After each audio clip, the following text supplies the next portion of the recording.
Right, so I'm Lesley, I'm a test manager, but I don't want to talk about testing today. So I'm going to talk about something a little bit different. I'm going to talk about diversity.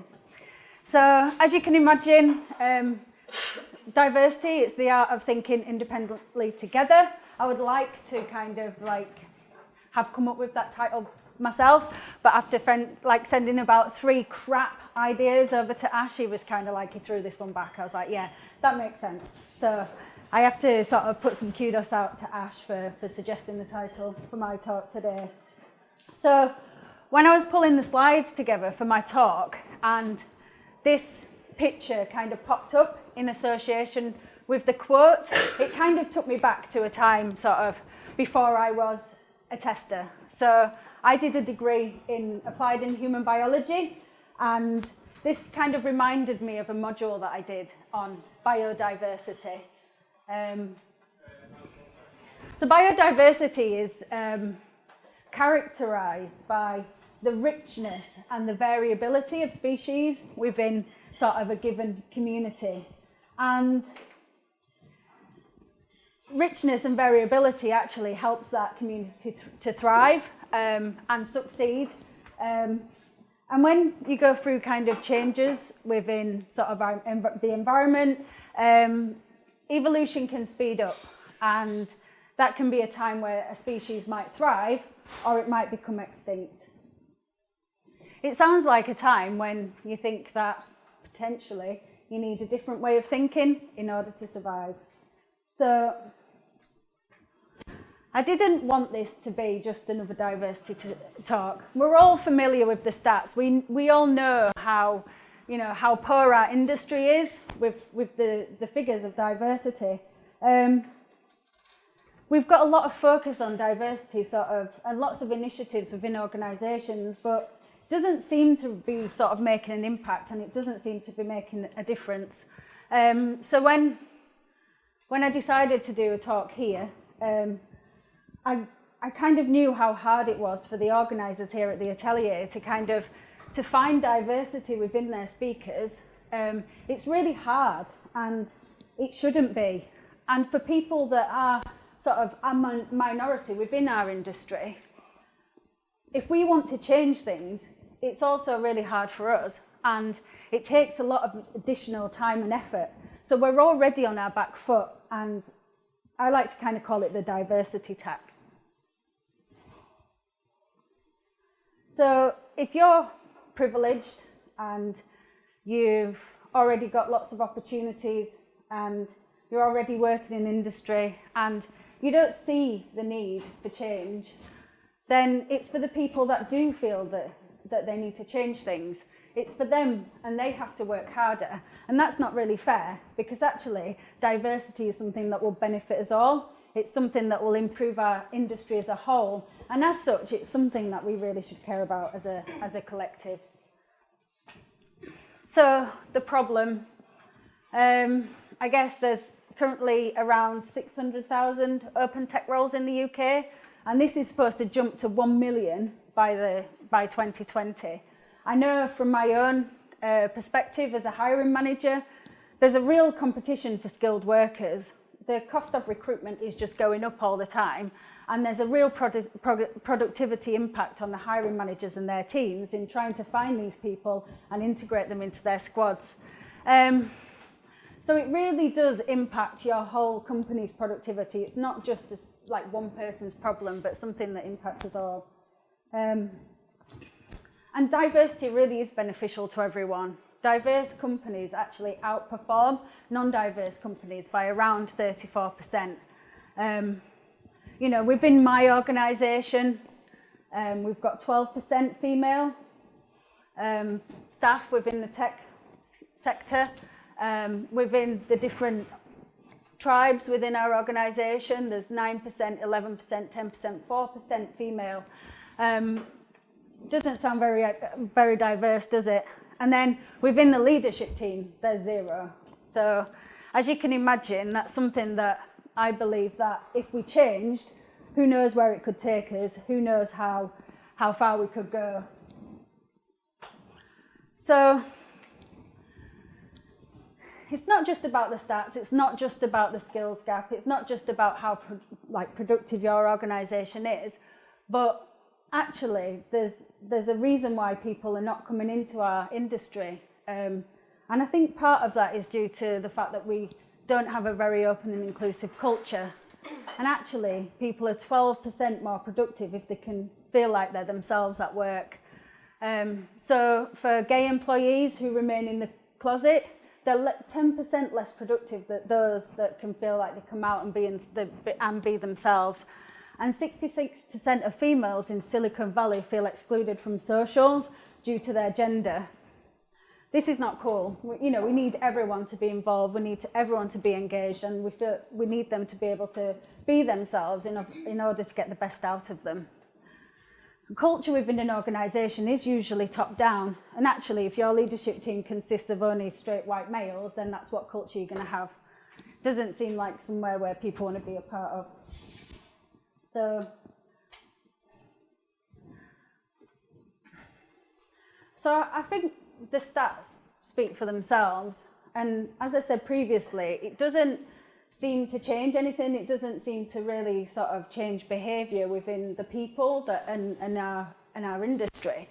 So today I really wanted to kind of draw some analogies that maybe you could identify with to maybe get you more engaged in diversity initiatives and maybe sort of get a little bit more involved and take responsibility for it. So I was trying to think of an analogy. I was trying to think of something that you might all be able to identify with. So I guess if you look back at Toyota, they took inspiration from a supermarket.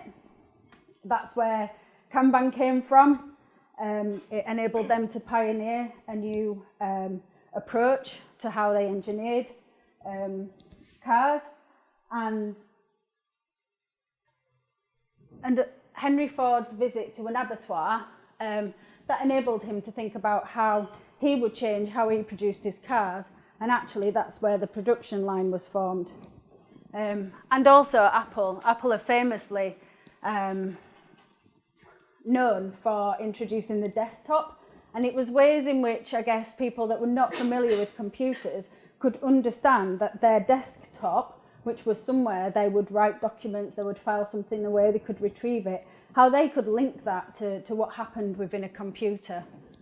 So I think analogies are really important to guide our thinking.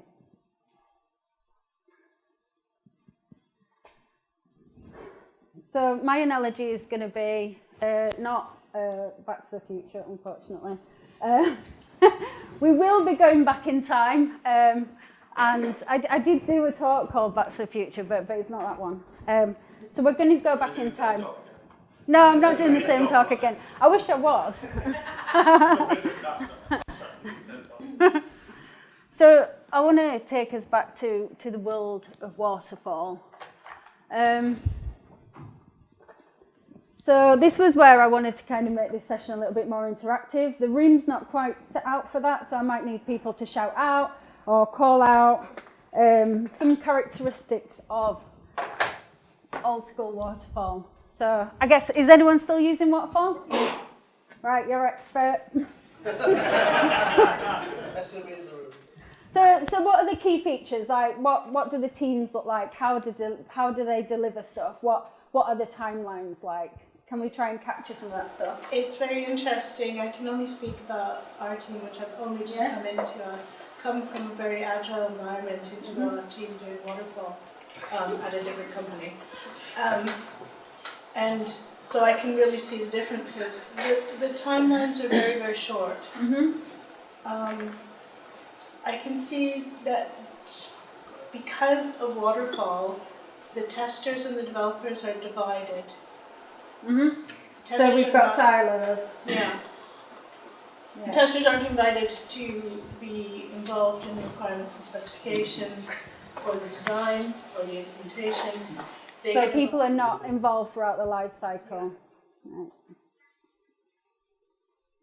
That doesn't sound like a great place, does it? This is the beginning of our journey in this team. Yeah? We're going to get to the very agile and fast. Do you think the teams working in an Agile environment have shared goals? Or do you think they're more likely to have sort of their own goals? What do you mean? So I guess without kind of moving forward too far, within an Agile team, for me, you've got a team of people that all have shared goals.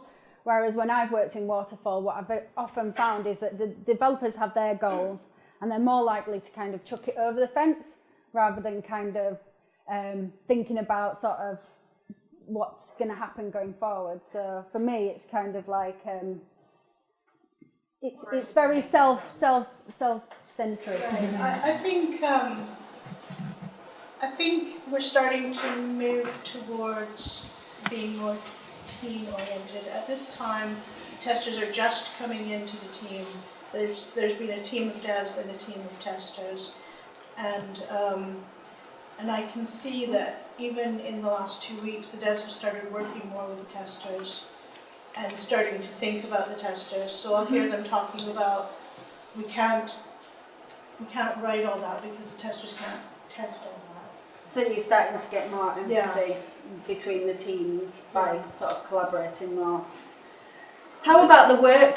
How do you think the work comes into sort of Waterfall teams? Do you think the team decide what they're going to work on? Very top down. Top down, yeah. I think stepping back a bit, the Waterfall encourages some bad behaviours around the rest of the business. So once the requirement specification is written, salespeople start selling it. Yeah. It makes it very difficult to change things because once it's come down the chain. We had something happened last week, and the question was asked, why was this not caught in testing? Oh, yeah. So there's a blame culture. Yeah. That sounds familiar. I think even worse than that is when project managers are on your back saying that you're holding up the project by not passing the tests. So it's very much it's your responsibility. It's like when you waterfall, once you've handed off to the next person, it's not your responsibility anymore. Yeah. The whole thing is governed by a gigantic plan made at the beginning. Gigantic plans, yes. It's almost as if every box up there is an independent country with their own rules, their own governing bodies, their own budgets, their own strategies, and they're just not collaborative at all. So they're like independent states, aren't they? Yeah, independent. That doesn't sound like thinking independently All together, got does separate it? KPIs. Yeah. That tears the whole project apart, doesn't it? Yeah. People don't think it's okay to make mistakes in Waterfall kind of things because it takes so long to fix it. Yeah. If you're meeting a deadline, testing time gets squashed. Yeah. So we don't think about the big picture, so it's squashed. Equally hand over time to what? Handover, yeah. I had Oh my god. It's been out of control. Sorry, go on. I had a dev last week. I had a dev last, or just as I started coming into the team, who asked me why I was looking at his check-ins, why I was looking at his source code. Yeah. I don't understand why you're doing this. Last week he said, "You're welcome to look at check-ins. It'll save us time." So, I often find with Waterfall that the people are not involved throughout. They're missed out of meetings. You know, that diversity of thought. It's not valued. You know, teams look out for themselves, and I tend to find like creativity and innovation. It's not really there within sort of more Waterfall teams. It's more we're just going to do what we're told. And we're just going to do what it takes for us to get our bit done. And they're not really thinking as a collective. So let's move to Agile. I've got a clicker, haven't I? That's not very good.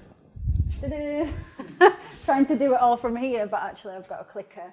So Agile methodology. So these are the features of Waterfall. Have we got any kind of features that we can call out about Agile? What do the teams look like? How do they work? How do they process things? How do they decide what they work on? Collaborative. So they're collaborative. Common goal. Yeah, they have a common goal. That's absolutely right. Easy way to find and fix bugs. Pardon? Easy way to find and fix bugs. Because you don't have whole week to find the blame and something and so on. So they have to work together. Yeah, and time saving. Because when you are involved as tester from the start of the project, you don't need to ask and find the way what you have to do and what's the kind of project on. So you're engaged throughout. Yeah, Yeah. and money saving as well. Saves money? Yeah. Not always, but I'll give you it sometimes. There's more fungibility. There's more what? There's more fungibility. Fungibility? Yeah, What's that's a real word. I had to look fungibility? that up.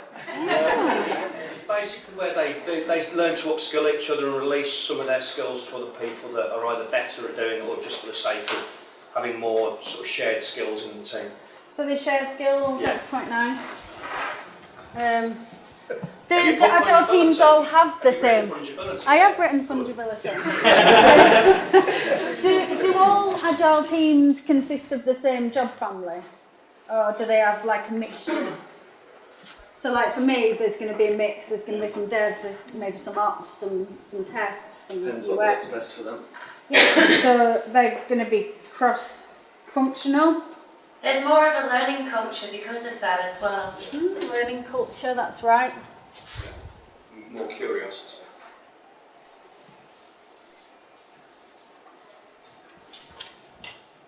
Anything else? Anyone More wants to call reactive out? as well. Reactive, so they can adapt to change. Yeah, change issues. Or Sometimes you can actually deliver software.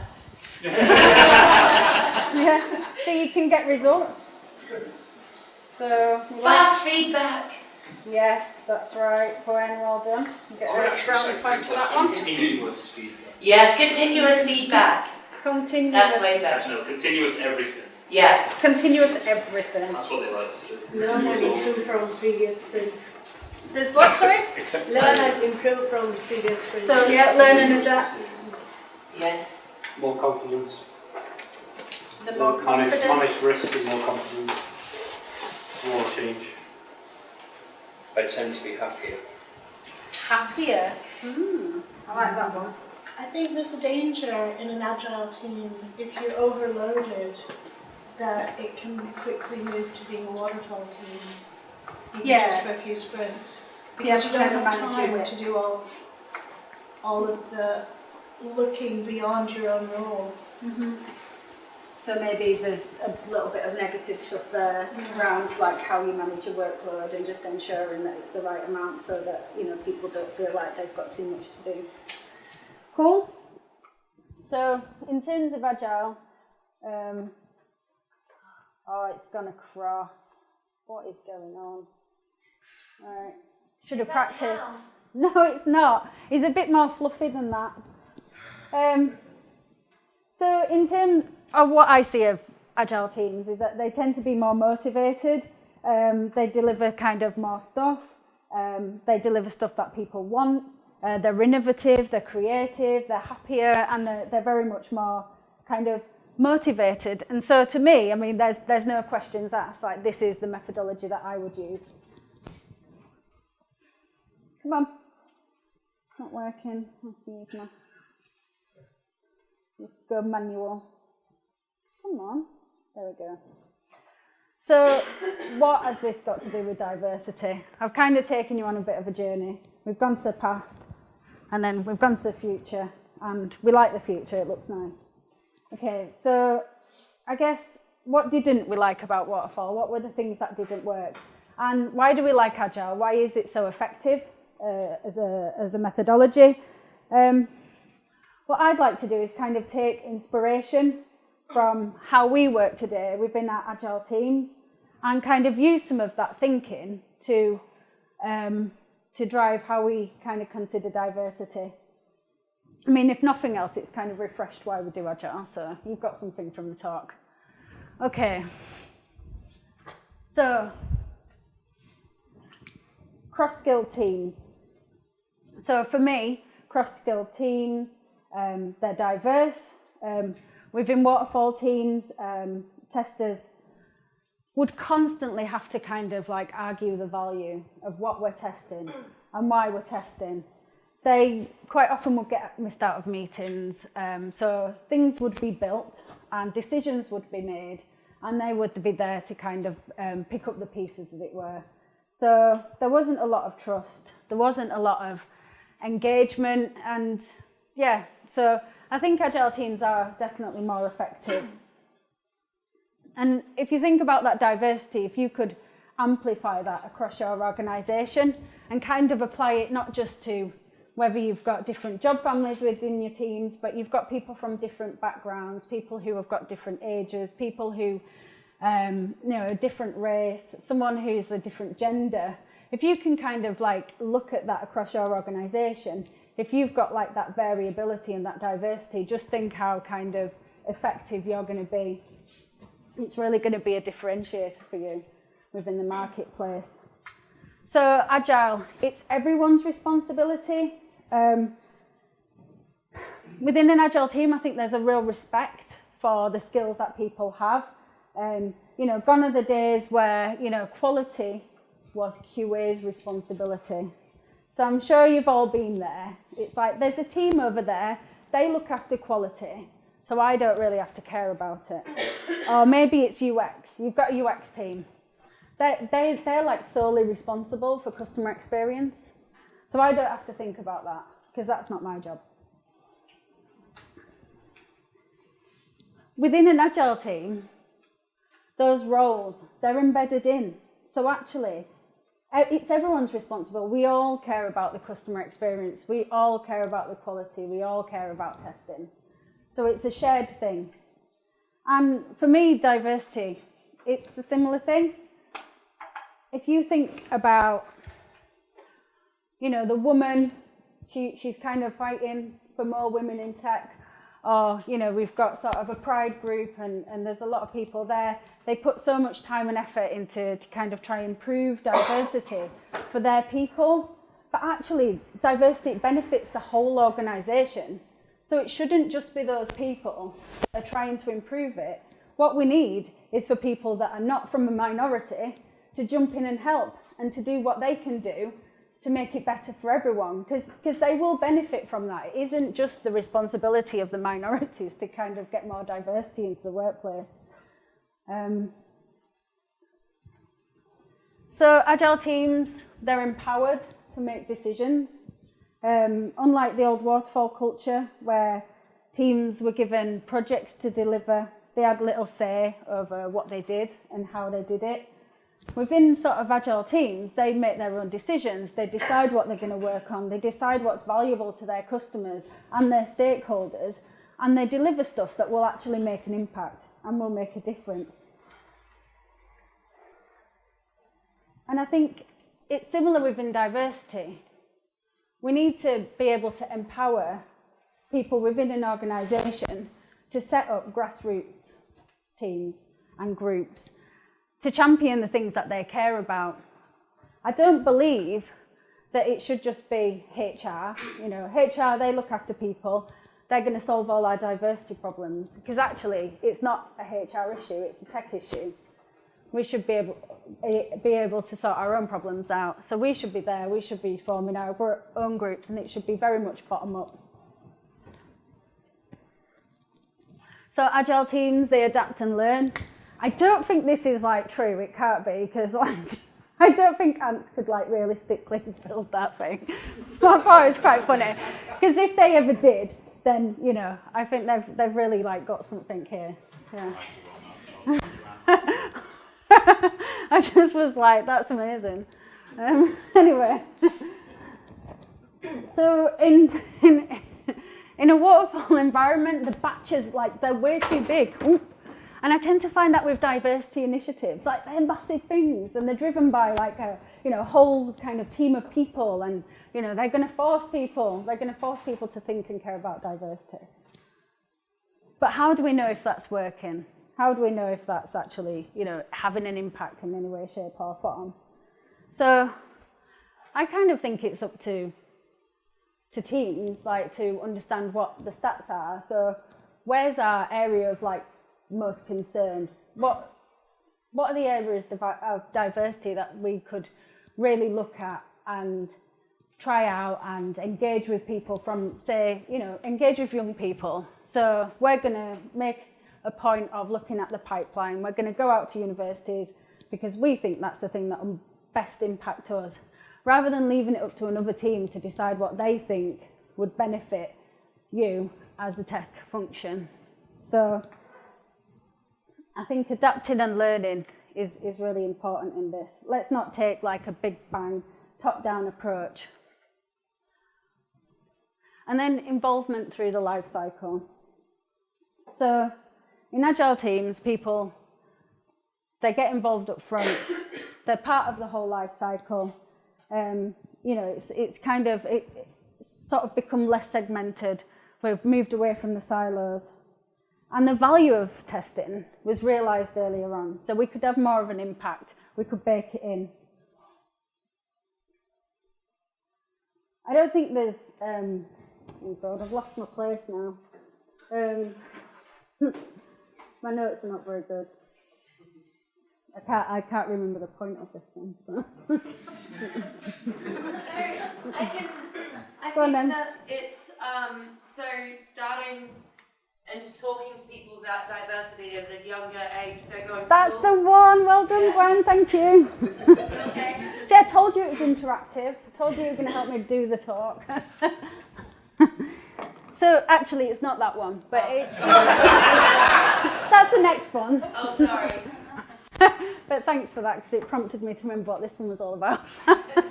So involvement throughout the life cycle. So, you know, diversity shouldn't just be about the attraction campaign. It should be about how we attract people into our organisation. But there's no point in attracting people into your organisation if you then treat them like shit. If you haven't got an open and inclusive culture, if they don't feel comfortable in that workplace, and if they don't stay, because actually if you've not got that inside your organisation, people will leave. So it's kind of about how we look after minorities across the life cycle. So, you know, if you're a woman and you go off on maternity, and it's not just about maternity, but it's about paternity. You know, it's about men having the same rights as women, and making sure that, you know, we look after people throughout their life cycle, that they feel comfortable at work, that they can be open, that, you know, whether they're old, young, whatever, that, you know, we support them within whatever period of life they're in. If they become a carer, you know, it's really important as an organisation that you look after your people. And so, yeah, we shouldn't think of diversity as one thing. We shouldn't just think about young people and diversity. We should be thinking about people throughout their whole life. And then early and frequent feedback. So, for me, it starts when children are young. You know, quite often you look at the university courses, and already the amount of like females on those courses, it's, you know, it's quite low in comparison to the percentage of men. Am I out of time? I'm totally droned on. Right. Anyway, it's about early and frequent engagement. Naturally, you know, we can all do something to go out, to go to universities, to engage with young people, to demystify what we do and how we do it, and make it something that seems accessible to them. So I'm going to have to rush through this last bit. And champions, we all need champions. If we can all promote diversity, if we can all care about it, if we can all just do something to help it, then we can work together and be successful. And yeah, opportunities. So Agile teams, they take their opportunities and they run with it. They find different ways of working. They find different ways of like solutionizing a certain tech problem. And you know, it's the same thing for diversity. You know, we have to look for the opportunities. We have to look at where we can really make an impact, whether that is on the hiring campaign, whether that is about, you know, how we promote ourselves as an organisation or promote ourselves as an industry, and actually make it accessible for everyone. So what will you do? So there's so many things that you can personally do to improve it. You could be a role model, a coach, you could mentor someone, you could join a diversity group, you could be a champion, you could think about your job descriptions and your hiring process, you could run a code club, you could represent tech at careers fair, you know, you could find out your diversity stats, you could evangelise and advocate diversity. It's something we do as testers, and it's something we could do with this initiative as well. You could sponsor someone, or you could just be supportive. And more importantly, just create an open and an inclusive environment where everyone can feel comfortable and be themselves. So if you think back to biodiversity and how the richness and variability is key to kind of how successful that collective is, it varies massively during periods of like rapid environmental change. And we're living through a real period of rapid environmental change within the tech industry. And as an industry, we need to be able to understand how we're going to adapt and how we're going to learn and maximize the opportunities that are available, not just kind of for, you know, for yourself, but for the whole industry. You know, we can do our bit and we can really change the tech space. And that's it, questions. So sorry, I didn't flow very well. Has anyone got any questions? Yeah, Yes. quick one out there. So in America there's been a bit of a backlash to diversity recently, there's a lot of reporting on that. Yeah. Do you think there's a danger at all of that happening in the UK? And if it did happen, how would we go about tackling that? So we actually did a bit of a survey, and the PC brigade thing came up. People didn't want it to go kind of too much the other way, in the fact that, you know, people had to be PC because they didn't want to upset people. But I just think that's like complete bullshit, really, because actually if you're upsetting someone, that's not a very nice place to be. That you're not a very nice person if you think that it's okay to go and upset people. So for me, I mean, I personally just would forge ahead anyway. But I don't know what other people think about that. What would you do? Christ, I'm not qualified for that. There was a great tagline of a white privilege video I saw recently. It was if you're privileged, equality feels like oppression, which is what that backlash comes from. Yeah. Yeah. Because privilege is invisible to those that have it, so, you know. How do you feel about quotas? Quotas. Oh, I don't know about quotas. I mean, for me personally, so we run a grad scheme and we want to get 50-50, and we're going to actively try and make that happen. Whether we can make it happen is another thing. And it's not that we're going to sort of bring people in that are less qualified or less kind of superior to any of the, you know, we're going to treat everyone equally, but we just have to work that little bit harder to get the numbers equal. But it's not that we will accept it's not that we're going to kind of give women a chance, you know, if they're not, you know, as good as the blokes just because they're women, you know, that's not the case. Actually, we're just looking for really smart, intelligent, capable people, yeah? But we have to work harder to just get the numbers through because the pipeline's so small.